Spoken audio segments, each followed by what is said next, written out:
Here she is. Thank God I'm wearing those shades because that light is bright. Lissy Almeida here with Seconds Out with the one, the only, the man, Becky Lynch. Becky, thank you so much for taking the time today. Oh, of course. So I see that you're all the way in Miss Katie Taylor's corner where we expect you to be. How do you feel? Like, how does it feel to have, a fellow Irish woman representing at the top of her game in another sport? Oh, man, it's incredible. So let me explain something to you. I started wrestling when I was 15 years old. I believe she started boxing around the same time, also 15 years old.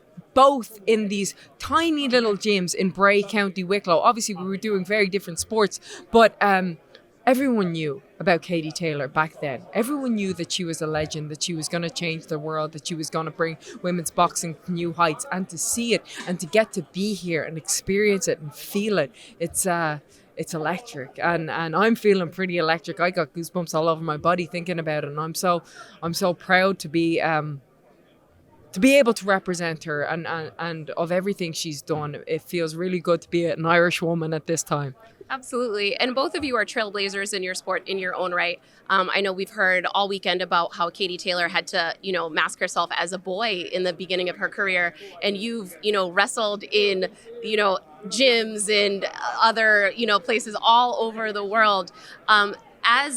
And also now as a new mom, tell me a little bit about that journey and, just how it means so much to women to be able to show that you can be a mom, you can be whatever you want and still be able to do both. So it's funny, like right around the time when I first started wrestling, I was 15 years old and I told my mom, eventually, after lying to her, telling her that I was doing Brazilian Jiu-Jitsu, told her I was wrestling, and she lost her head. She lost her head.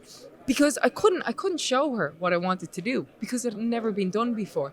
And the fact that now we have young girls being able to see that it doesn't matter if you're a girl, it doesn't matter if you want to be a headliner at Madison Square Garden for boxing, you can do that. If you want to win the main event of WrestleMania, you can do that. Gender doesn't matter anymore. And the fact that I get to be a new mom to a little girl, I feel very privileged that I've been able to do all the things that I've done. And to have a little girl to show her that there is no obstacles anymore. You do whatever the hell you want. You go get paid. Absolutely. Go get that check, right? Yeah. So speaking of getting that check, I mean, the amount of turnout of fans from Ireland is crazy this weekend. Would you say that Ireland has the most dedicated and loyal fan base? Oh, hell yeah, man. We travel well. We bring them Irish flags and we fly them up high, nail them to the ceiling. Yeah, we have a great group of fans and they get rowdy. They get pretty damn rowdy. So I think tomorrow night after she wins, because she will, there's going to be a big party in New York City. Absolutely. And speaking of rowdy, since you brought it up. Oh, sure. Let's bring it up. Let's bring it up. We have to. You know I have to. So our girl, not your girl. Not my girl. Rowdy Ronda Rousey. I know a few weeks back, you and Bianca tore the roof off of AT&T Stadium in Dallas. You're basically a staple in the main event of WrestleMania at this point. So would you even welcome Ronda Rousey back into the main event with you? I mean, sure.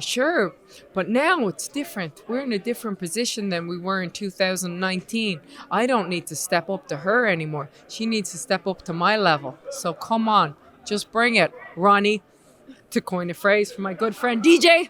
I love that.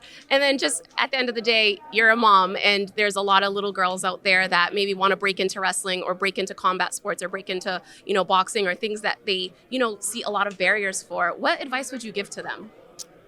We've broken down all them barriers. So now all you got to do is work your ass off so that you can walk right through them. And that's the thing. That's what makes me feel real proud.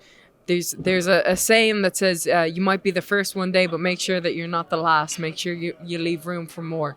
And that's what we're doing, We've gone where there wasn't a path, but we've left a trail.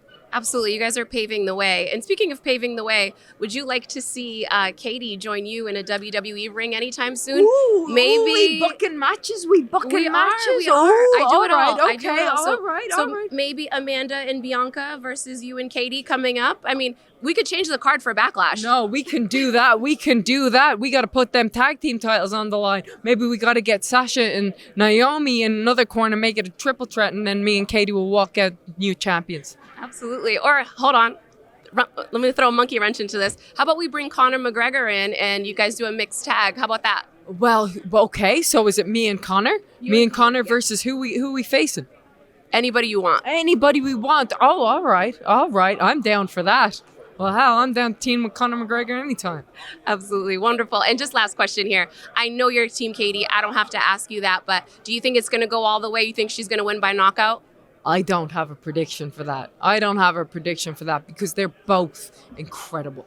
They are both incredible, undeniable, game changers, pound for pound, the best boxers in the world. I just know Katie's going to win. Whenever she does that, by all means. So it's very clear. Big Time Bex is in Katie's corner. Thank you so much for taking the time. Thank you. Thank you.